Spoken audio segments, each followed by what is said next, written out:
but you're cool and I'd like to have some fun. Fun can mean fucking anything. If she interprets it with just only sex.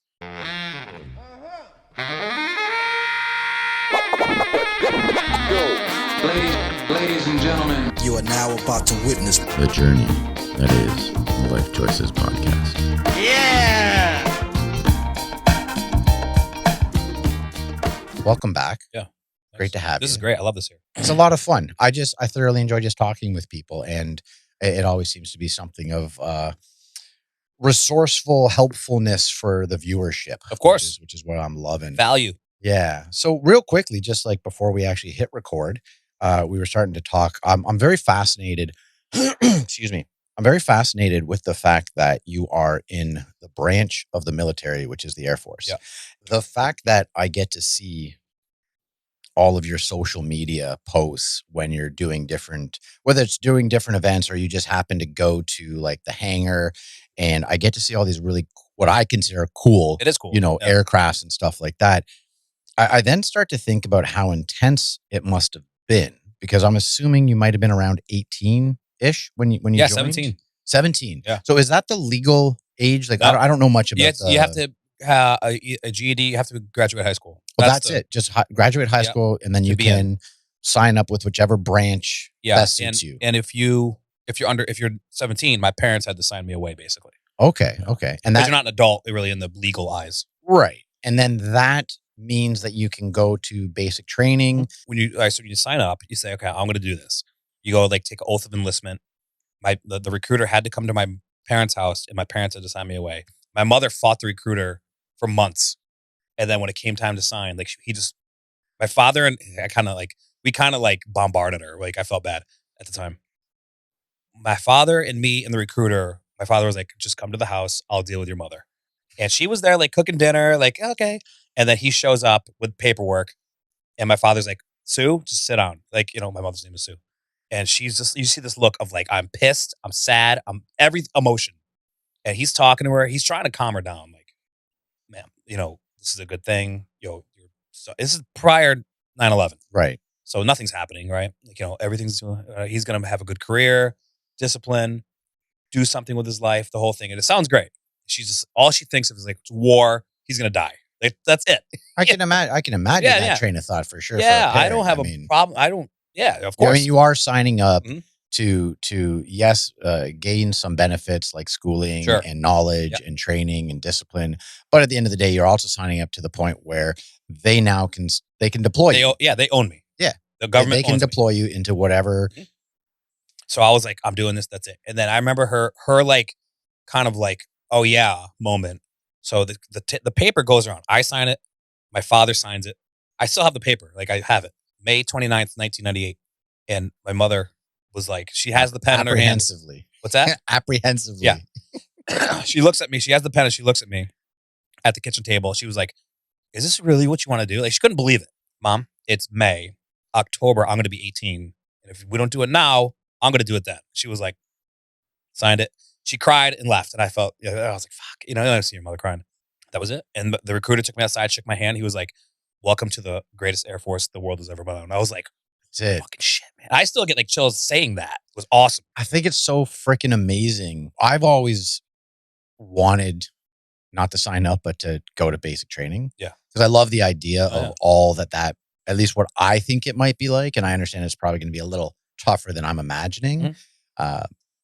But I think it's so cool. It's so intense. It's just pure getting woken up stupid o'clock early, going for a run with all your gear on. Yeah. It's all dumb shit. You don't get it when you're doing it, but it's all attention to detail, and they're just training your mind, attention to detail, all that kind of thing. Which is amazing because as you're doing that, they can then watch those who excel at just the simple things as attention to detail, which is, the bed has to be made a certain way. The locker has to be kept a certain way. Your ability to pay attention to the detail that they're asking you to do. So those who escalate in that can then move higher up in the ranks into that branch and possibly become those people that you don't even know that they exist, but they're taking care of shit.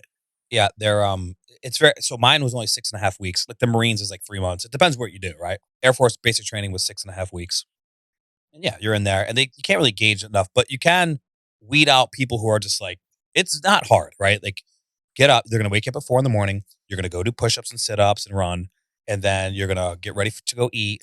And then you're going to go make your bed. And you got to do all these things, right? And then they're going to come through. They're going to screw shit up just to screw with you all the time. And it's kind of, they get you in this mindset. And it's looking back now, I'm like, I could do that standing on my head. Like 6 weeks in there, I would love it. Just because everything's taken care of. You know what to do. You don't have to do anything. Everything is set up. There's really like no thinking. It's just like, just do this. Just execute. A lot of yelling for no reason, just to fuck with you.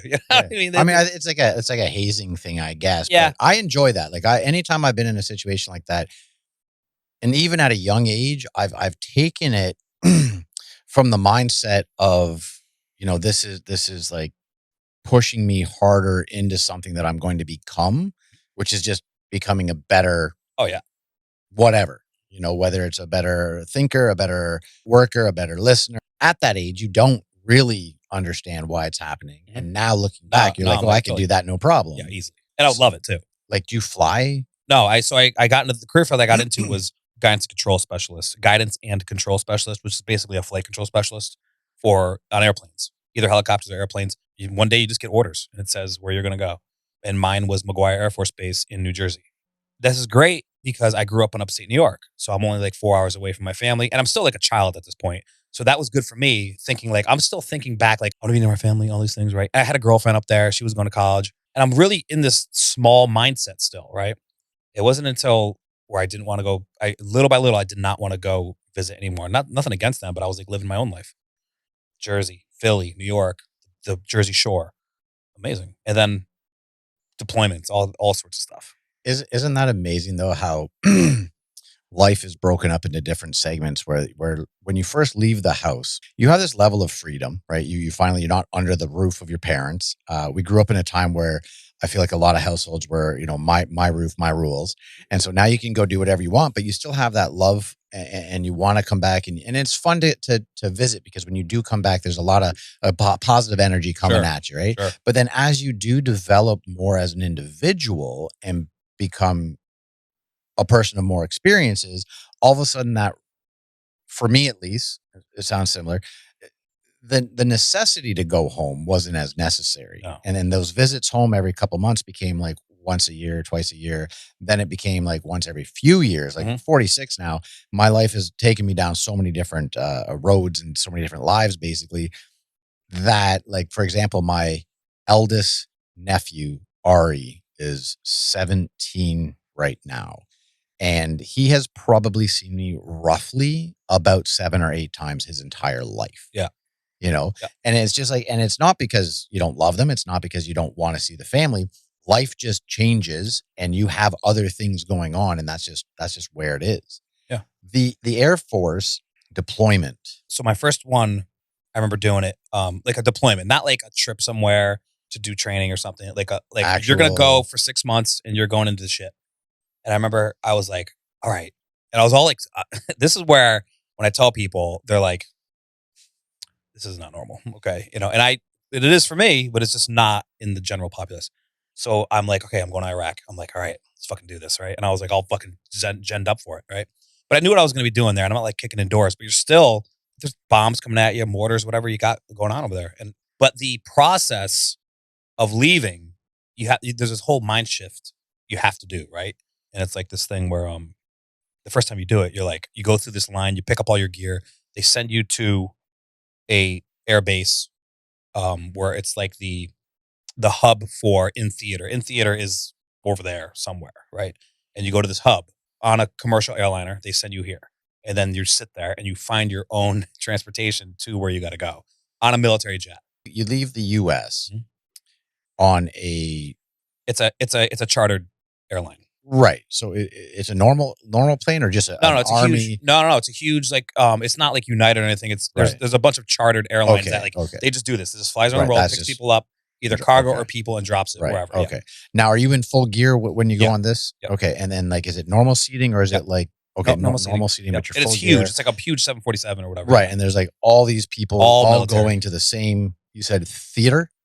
In theater is like everywhere in the AOR, which is like the area of responsibility you're going to be going to. Okay. But there's one hub that you go to first that everybody goes to. Okay. And then from there, You then get your right. own transportation. Yeah, on a military jet through the Army's, through the Air Force through or the whatever, military, plane it is, right? Okay. And then so you have to go. There's a passenger terminal at the place you're at, but it's a military passenger terminal, Right. And it's all people talking to you. You're like, all right, I need to go to X, Y, and Z. All right.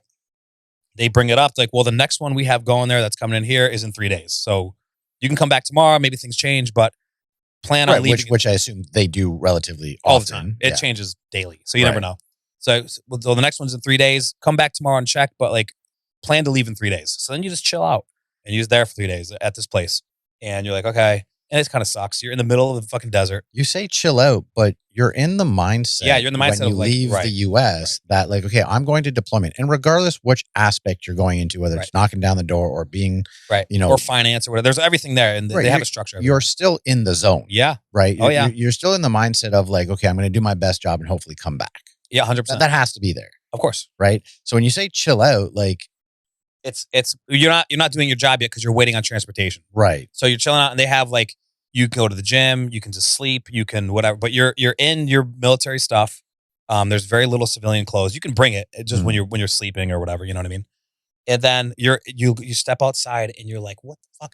It's all like white sand or shit. It looks like the moon, basically, this place. And you're just sitting there waiting for transportation. And you're like, this sucks. For me, it's worse. I hated it, right? It's just waiting. One, the waiting I don't like, and two, this actual place is just like this. When you find out you're going there, you're like, fuck, that sucks. So you're sitting there and you're just meeting people. It's all, usually either with your group of guys that you go with. This last one I went on was all by myself. So I'm just meeting people, hanging out. Well, then you go in and then you're like, all right, you're going in. And then you're on a jet and now you're in full Kevlar helmet. And then it depends what's happening when you are getting there. Like if the base is getting attacked, you still have to land. So there's a procedure for that. For sure. And you're like, you're sitting there like, fuck, And the first time you're like landing in Iraq, that's a whole mind fuck too, because you're like, I'm going to Iraq. To a war zone. Yeah, going to war. Especially at that time. Right. Because Iraq was the war back then. Right. And I'm like, fuck, I'm going in like right fucking now.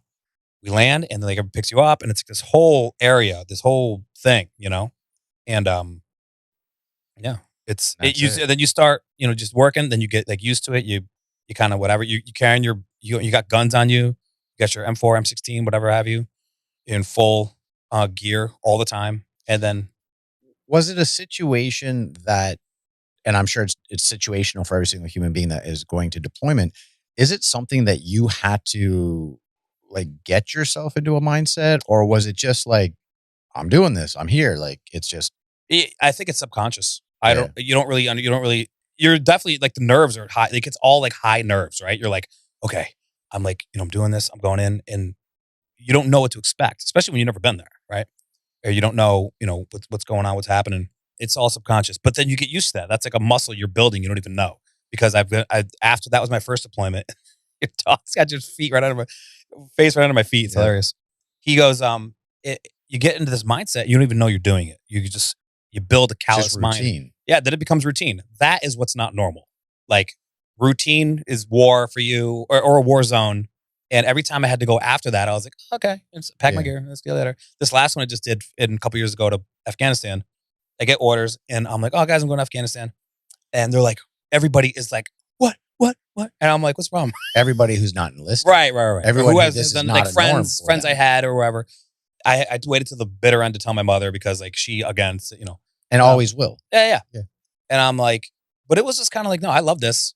And it happened to be during COVID. So it was like a blessing in disguise because I missed all the bullshit in Jersey for COVID and I was over there.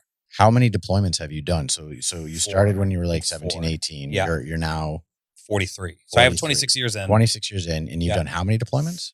Deployments where it's like that, where I'm talking about 4. But like there's been numerous trips to like Turkey, Germany to like for training. Some cool places too. We did Spain, Guam.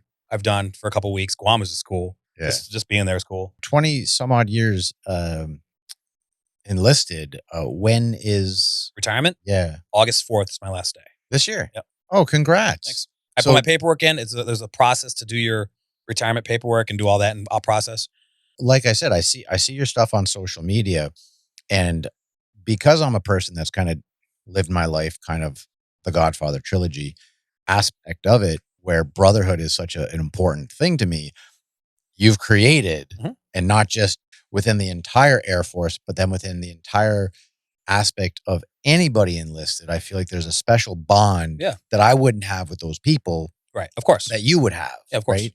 And in just meeting someone that's like, oh, I'm in this branch, you'd be like, oh, I'm in this branch. And all of a sudden. Yeah, you meet a guy from like the Marines, you start fucking with each other. 100%, right? So but if like you did that, it's like it would be like, who the fuck is this guy? Who the fuck is this guy? Yeah, 100%. Yeah. Being that it's been majority of your life. Yeah, 26 years. Yep. It would be difficult to walk away from most people. like I remember when they were telling me, hey, I'm retiring. I'm so fucking glad. Fuck this. I'm done.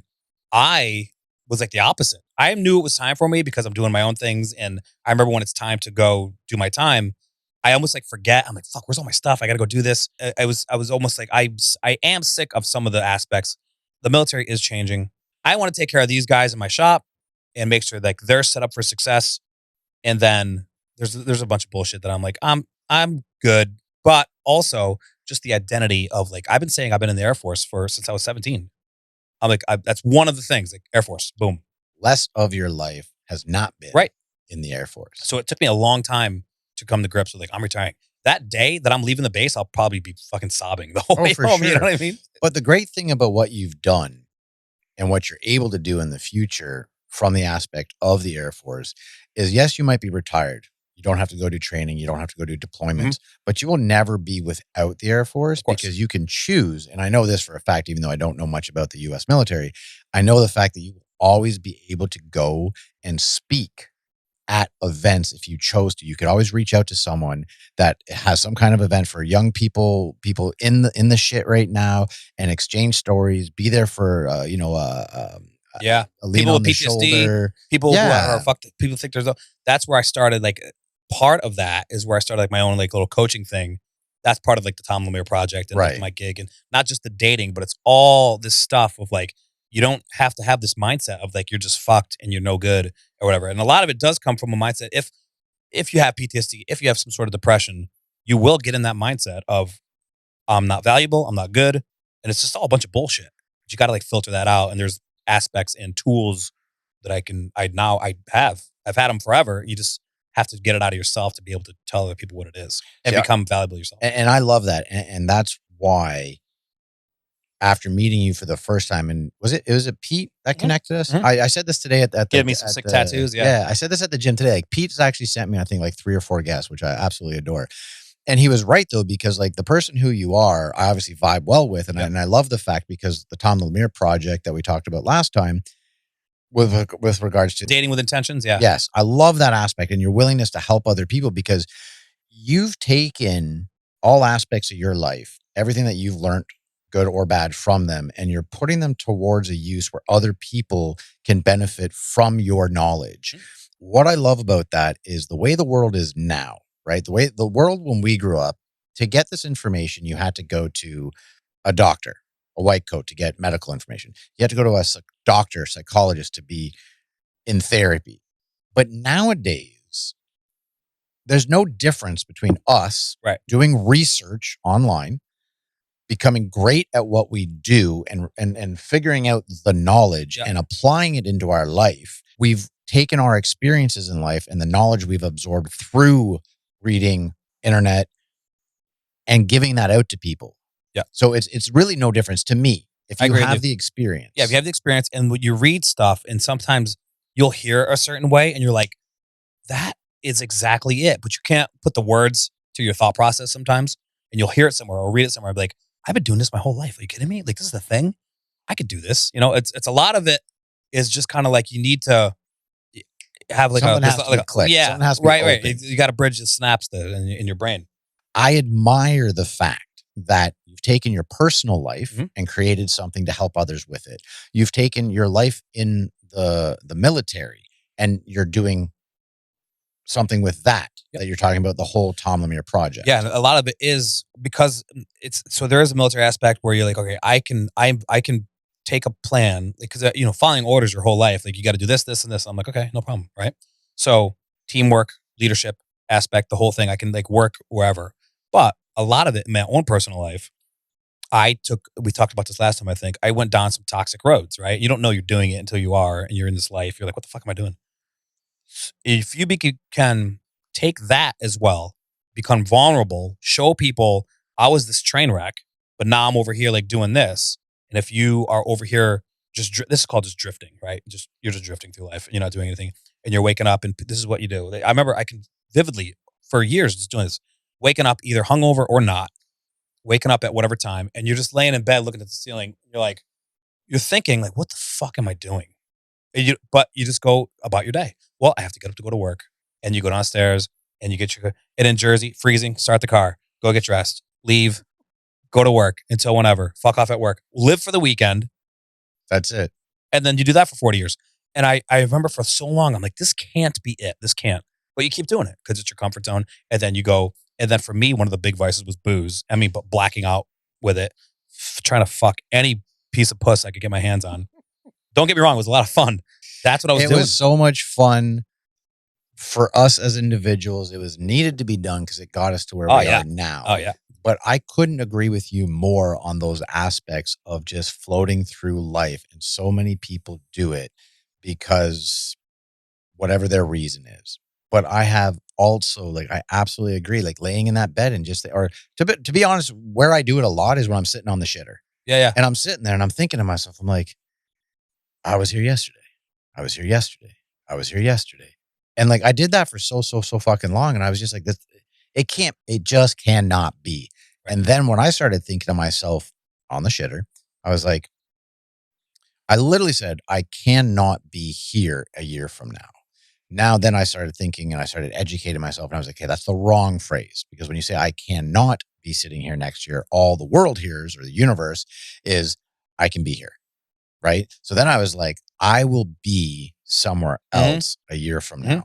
And I didn't mean like location wise. I meant like mentally, spiritually, emotionally, physically. Yeah. I'm going to be somewhere else next year. And then implemented things in my life that we talk about all the time here on how to get myself there. Again, we share it because it works for us individually. And I, even in the past year, even since last summer, like the growth, especially with mental and emotional intelligence on stuff, it's like almost black and white because some stuff that I put myself through, dating, like women showing up. I started to learn about like attachment styles and how people show up and what your reasoning is. And like, it's just like you see it all. I see this all the time. And I think because I was like this with certain individuals and it's anxious, lonely dating. And if you're starting to see somebody that you immediately really like them, that's a problem. I didn't know that. Right. That's a huge problem for you because then you're like, you're like putting the mirror on yourself and this is like putting them on a pedestal and it's something your unconscious is saying like, this is what like the dream woman is. And it's not real because she's just a person and it's to put that on her. It's not fair to her. So then she doesn't start showing up how you think. Girls do this too. Like he's not, whatever. If he loved me, he would do this. No, he's a person. You put him on a pedestal. Stop. It's anxious, lonely dating, right? And if you start firing off on text messages all day long, like, why aren't you answering me? Why aren't you? That's the emotionally constipated man. He is anxious. He doesn't know how to get what he wants from this specific woman. That's the anxious, needy guy. But he's usually attracted to the avoidant woman. Right. Yeah. Who is just kind of like whatever trauma she's dealing with, usually from a childhood thing, call it daddy issues, whatever. Father wasn't there, whatever. That's where it seems to be. And I'm like, okay. And with some women, I used to be like that. Like, you know, what the, and you're like, why would she text me back? Whatever. And if you just like, let's just chill the fuck out. And that's it. And you start learning more. Plus you become older, all these things, right? You learn from all your experiences. Yeah. And I'm just like, okay, I've been single a long time, but I'm so glad that I'm seeing all this. Cause like whoever does come into my life, I'm just kind of like, and if you're kind of just like, this is cool, good. Because there's like growth there. Like you could like grow together and you're not just like, if you're just the immediate spark thing, I am now finding is a red flag in yourself. Well, because honestly, the immediate spark can be looked at as more of a lustful desire than a love desire. If you can know that and like have that conversation. Hey, listen, I don't really, you could do this, right? Like I've done this in a number of ways actually, but you kind of have an open, honest, intentional conversation. You don't say, I just want to fuck. Right. That doesn't work. Right. But if you're like, hey, listen, I don't think we're really meant to be together. We don't have the same end goals. We don't have the same whatever it is, right? but you're cool and I'd like to have some fun. Fun can mean fucking anything. If she Yeah. interprets it with just only sex, That's on her. it's on her, but you might mean fun it. could be like But going you to the can fucking yeah. fair. You know? Yeah, let's be Let's go friends. out and have a good time. Let's go have a good time. Fucking is obviously a part of it, Right. and that'll be If- fun for sure. If But it happens, right? yeah, And then if you could start, this is what I've always been doing, and now I'm really like searching into what this is.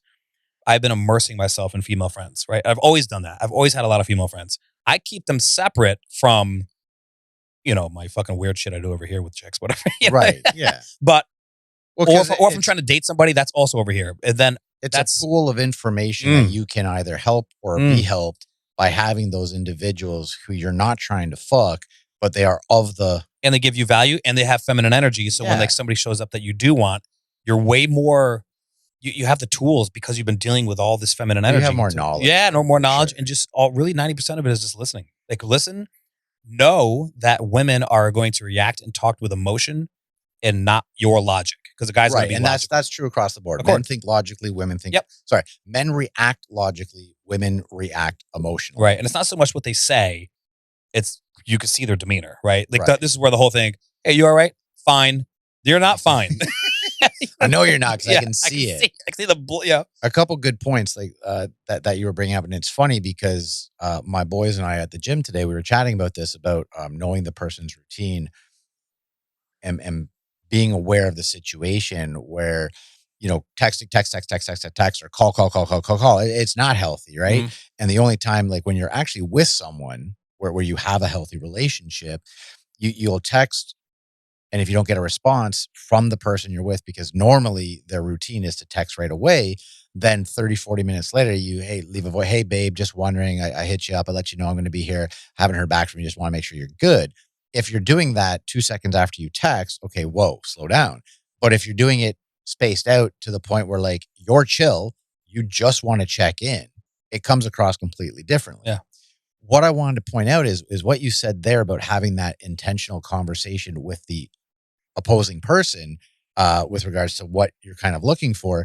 For me, what I've done is I've actually had that conversation with myself. And when you have that ability, I think when you get to a point in your life where we're at, where you're aware of who you are very much and you're able to be more relaxed in most situations, when you have that conversation with yourself about, dude, what are you really looking at this person for? Like, why are you, whether it's a friendship or a sexual lover, like, what are you really looking at that individual at giving or receiving? Mm-hmm. And when you figure that out, you're able to go into that relationship, whatever it might be, healthier from your side. Sure, that's huge. The other thing that I've come across, which I fucking am so grateful I came across this, which has helped me out into my current life right now so wonderfully, is a lot of people will chase after the perfect person for them, right? Oh, I wish I met the perfect person. Where's my perfect guy? Where's my perfect girl? Mm-hmm. But I've come to the realization that that's the wrong aspect of going after it. Of course. And what I've done is I want to become the perfect person. And I don't want to like use the word perfect, that I want to attract. I want to become the person that I want to be with. Yeah. And when you do that, you're able to attract that 100%, person. 100%.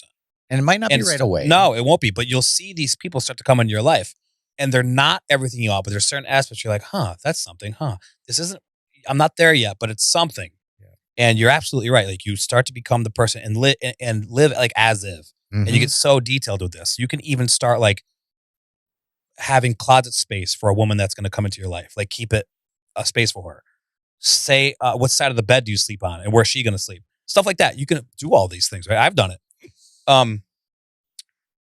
But you're absolutely right. And then also, if you're like, okay, you're thinking about only maybe just sleeping with somebody and you internalize, okay, all right, is this really in alignment with really what I want? And you have to get really deep with yourself and be like, what do I actually really fucking want? And if she's just a distraction, which probably she is, either friend zone her and then see what other values she can give you without trying to just fuck her, or just kind of separate yourself slowly from the whole thing. Yeah. Because then you're going to have speed bumps everywhere. You're going to have dips. But if you start just going back into bad habits, you'll find yourself like, or you'll be the one sitting there floating through life. Yep. You're not going to change. Pull yourself out of that. Yeah. Yes. I just did a podcast yesterday with a woman and we were kind of having a similar conversation We're about growth. And growth isn't so linear. We're like, all right, I'm never going to fuck up again. No, you are going to have like little, but it's important to see where you've come from. So you have all these tools here now to get you out of that little dip quickly. 100%. What's in alignment? You stop all these distractions. You really start leaning into, and your energy goes everywhere. If you stop thinking about like sex or whatever your vices were, right? It could be anything. If you're fasting off of anything. Something as simple as Yeah. binge watching on Netflix. Yeah. And you That's do a- that all that's the a time problem, and you're taking away hours of your life. Yeah. I understand the aspect of it from not giving in to the desires that do not add forward growth, Mhm. right? Because there's so many things in every single day that's a distraction. Some are good, some are bad. Going to the gym is a distraction because it's a time away from maybe work, but it's a good distraction because what you benefit from it, it's amazing. Confidence, energy, loving yourself, all that and stuff. it leads to everything. Absolutely. Yeah. But when you look at the rest of your day, and I fully admit it, there are days where I leave the office early, 3:30, 4:30 in the afternoon. I go home, Sushi and I go for a walk, and then I lay on the couch. Now, I'm not a TV watcher anymore, Right. but I've noticed lately that I'm sitting there from 6 p.m. until I go to bed at 9 p.m. That's 3 hours. Yeah. Where I'm literally doing fucking nothing. zero, right? I'm staring at a fucking TV. Yeah. Waiting for time to pass to go to bed. Yep. Yeah. And I could use that time for something. Same. So any distraction. Sure. Right. It's overeating, laziness, Yeah. anything.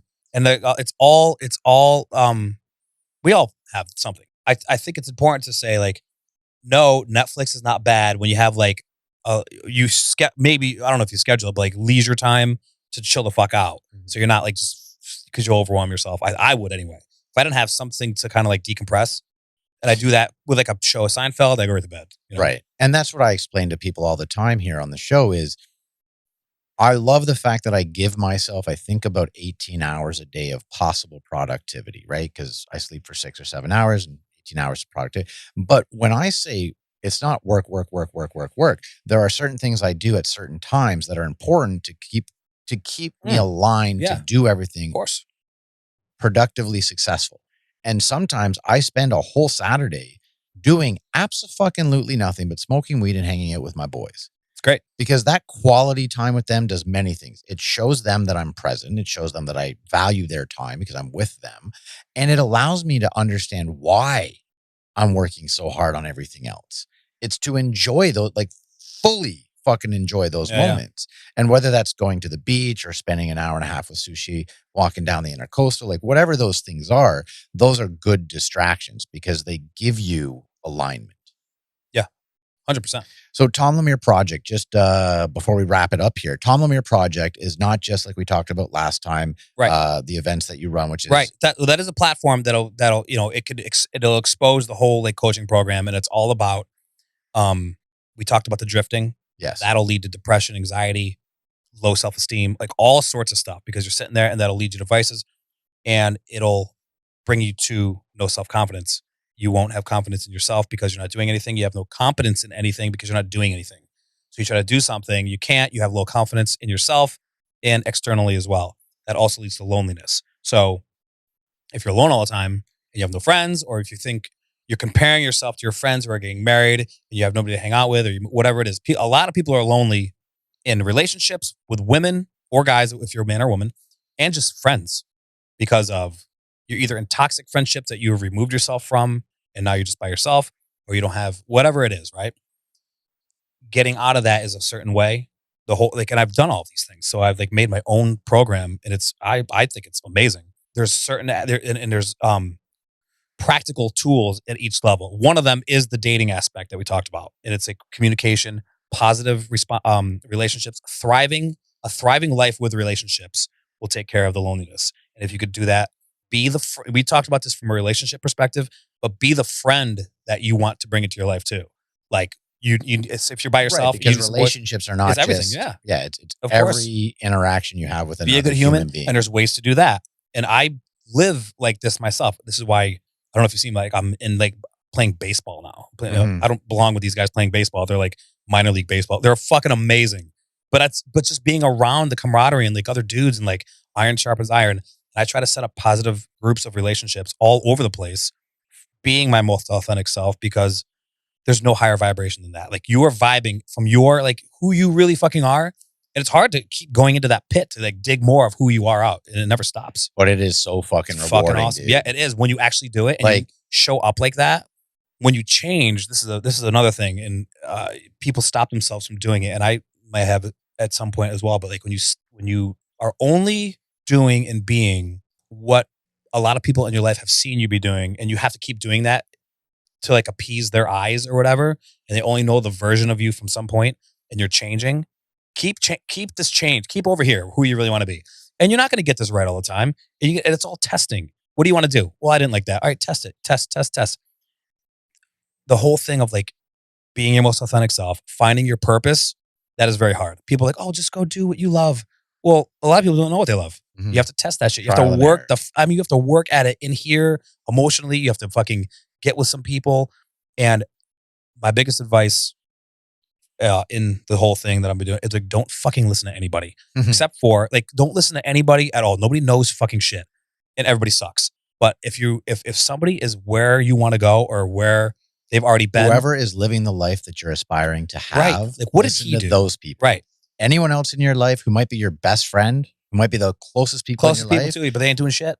they're not living the life No. you want. Why the fuck are you listening to them? Why are you Don't. listening to the way they think about Right. you? Why are you listening to any of that nonsense? Exactly. I love what you're saying. I love what the Tom Lamir Project is, because what you're saying is you have the dating aspect of it, all the events that you're doing there. You have this coaching aspect of it, which is basically to live the best way that you can live. Let's get you out of the rut of your life. This is men and women, because women are dealing with insecurities. It's just humans. Humans, yeah. Humans, But yeah. there's certain ways I do it, because I do separate them, because I don't want to like mix guys. Talking to a guy is different than talking to a woman. 100%. So I keep that separate. And but a lot of like the stuff that we do can be for everybody.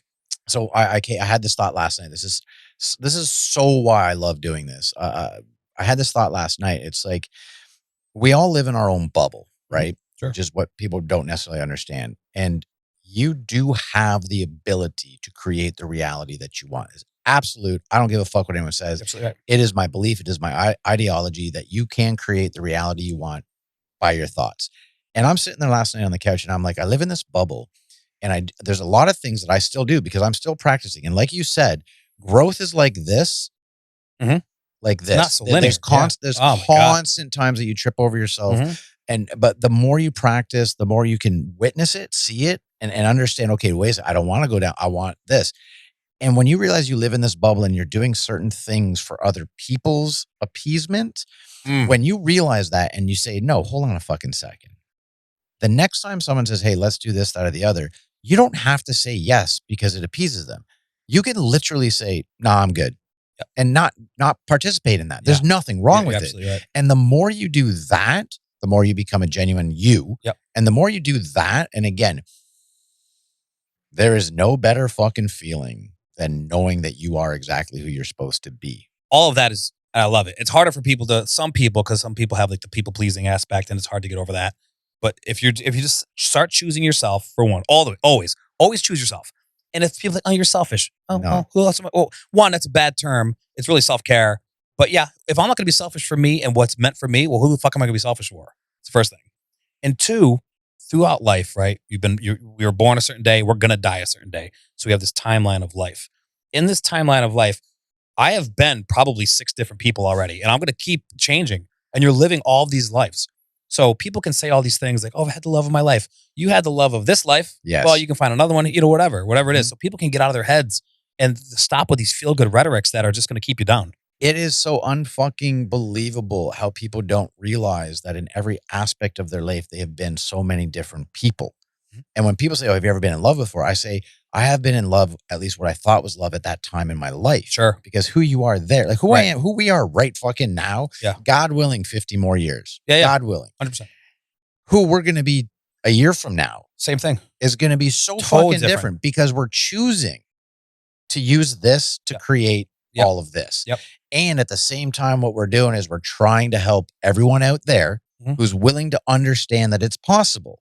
Here are people doing different things in their life, but with the same goal, helping other people by sharing the information that we have used to get us to where we are. Anyone that knew us from 10 years ago would probably look at us now and have a conversation and be like, holy fuck, dude, you are completely different. Right. Those who are aware of vibration and energy would be like, Yeah. dude, your fucking energy is fucking amazing. Yeah.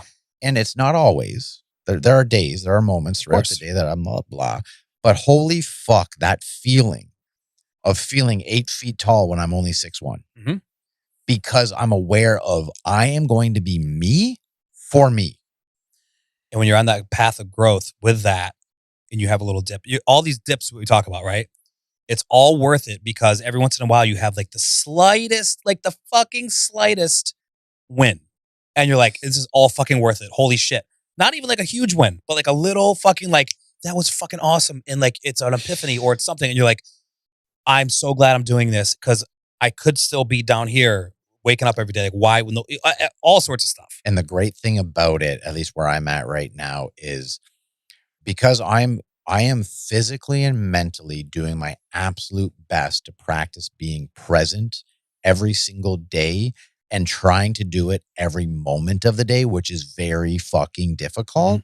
But when you start doing that, you're able to see a high day and a low day before it happens. Like yesterday was a frustrating day for me because I got new equipment because I'm going to be venturing. We'll talk about this off camera, but I'm venturing down to opening up other YouTube channels in the near future. Awesome. And so I bought new equipment and I'm testing it, and mics and gimbals and things aren't working out the way I wanted to. So I'm on the phone with the companies and I'm frustrated, right? That's why I went home early yesterday. I was like, fuck this. I'm done. It's 4:30.